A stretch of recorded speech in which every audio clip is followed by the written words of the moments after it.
What's going on, YouTube? It's D-Rec here once again with Argo, bringing you another Cardfight Vanguard Standard deck profile. And today in Standard, we have the return of Chaos Breaker Dragon. No! Fuck! Shit! I know, it's so crazy. We never even saw it coming. But Chaos Breaker is back. It was a little in-the-night move that Bushiroad had made, and now it's in Standard. If you knew, you knew. If you didn't, well, guess you're just out of luck. I am joking, unfortunately. No Chaos Breaker in Standard, unfortunately. However, we do have Messiah here for our deck profile for today, and keeping it with the theme of Link Joker from way in the day, especially for a deck that is a retrain from G. Want to keep the sleeves in that same theme there. So if you enjoyed today's deck profile, be sure to leave a like and subscribe for future content, and also leave in the comments below any thoughts you might have about today's list. This is my current list as it is right now, but if you have any tech choices, definitely open to seeing what some of you guys play in your Messiah lists as well. Starting off, we're going to go into the Ride deck first, followed by the Stride deck, and then the main deck afterwards. But the Ride deck is pretty self-explanatory because nothing changes.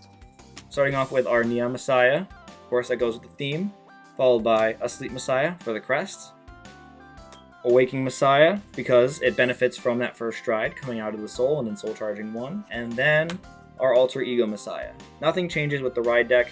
It's pretty much the same. There's no new skills that we're going to be benefiting from it by changing up the Ride deck. So going on to the strides, very similar with the added addition. We've only got one major change in this list for the Stride deck. So 4 copies of Amnesty Messiah, good first stride, good second stride, and it helps you set up with the return of our third stride target.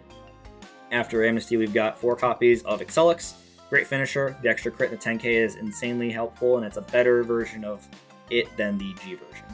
And then lastly, the return of Trancel's Messiah. The retrain is still really good. It gives you some control elements, so when it attacks, counterblast 1, unlock any number of your own lock cards, and then for every card in your G zone, choose one of your opponent's rear guards and lock it, and then for each copy of himself face up in the G zone, choose one of your rear guards and give it plus 5k.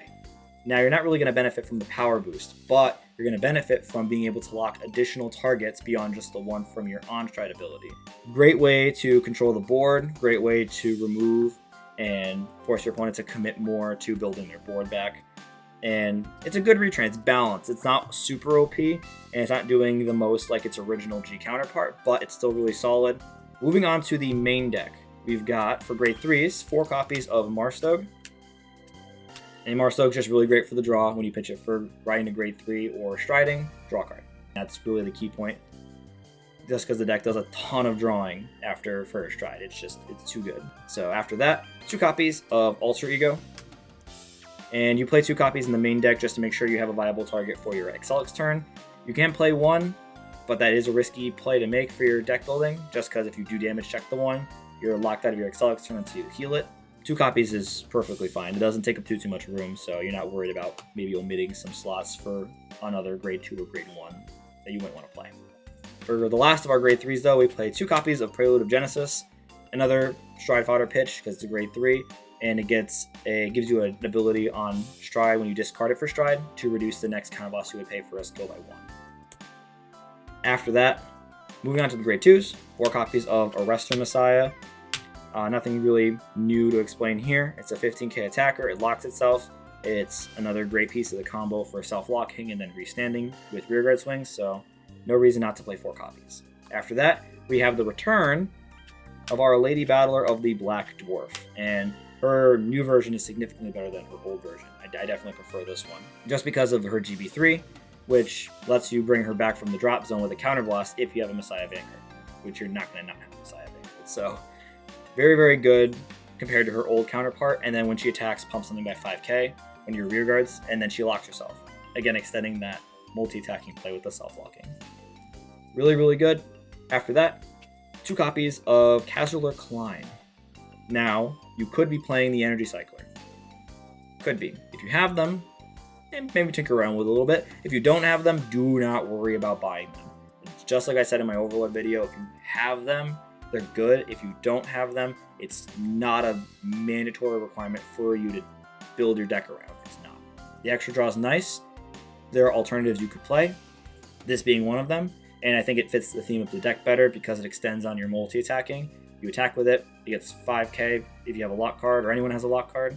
No real loss at playing it, and it just extends on what the deck already does. After that, moving on to grade 1s, 4 copies of Cosmo Wreath.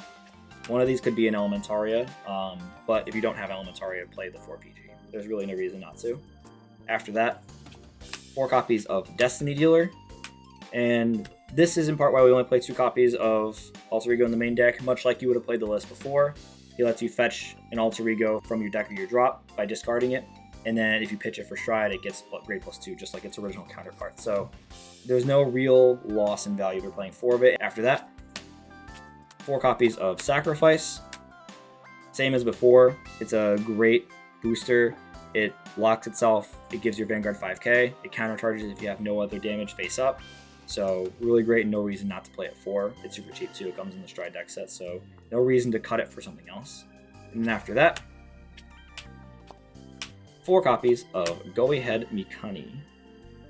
I said that a little weirdly, but it's a generic Soul Charger. When placed on Rearguard, Soul Charge 1. You're not going to use it for its glitter ability, so don't worry about that second half, but the Soul Charging is really good.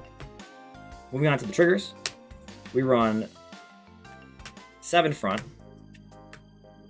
A little odd, I know, but we play this one for the extra shield value, and then this one's just too good not to play at 4, because it puts itself to soul when it's retired from the Guardian Circle. It's the new generic double rare front trigger that all the clans got, but in Brandgate it benefits the most, because this deck benefits from having all the soul in the world.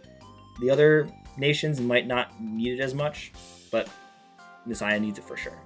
So 7 front for that reason. And then on to the next trigger, we run 4 crit. 2 of the effect one, and then 2 vanilla one. Now why would I play that?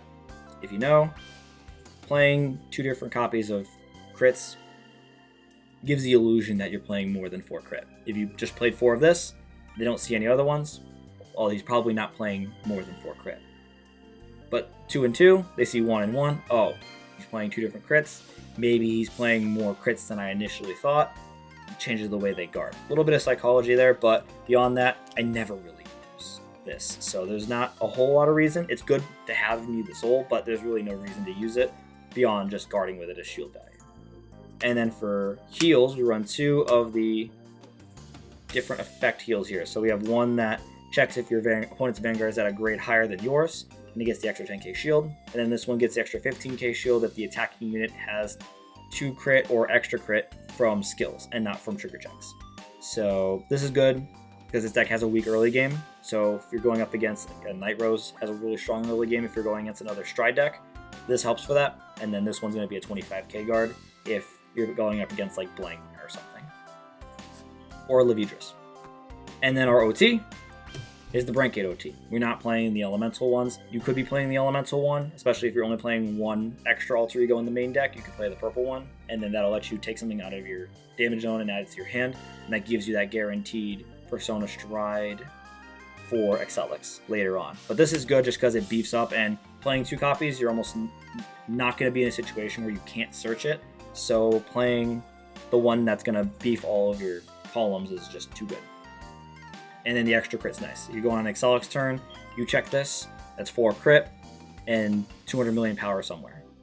Insanely budget friendly. There's really nothing crazy expensive in this list beyond maybe the Go Ahead Mekanis. The Lady Battlers are starting to climb in price. They were like 4s-ish for a minute. Now they're up to 6, 7. So pick up your copies if you still want to build this deck now before they go up. Beyond that, that is today's deck profile for Messiah. I hope you guys enjoyed. Again, if you guys enjoyed, leave a like and subscribe for future content. And then leave any comments down below about any tech choices or recommendations you might have, or any thoughts on this existing list that you might have. But until the next video, guys, take care.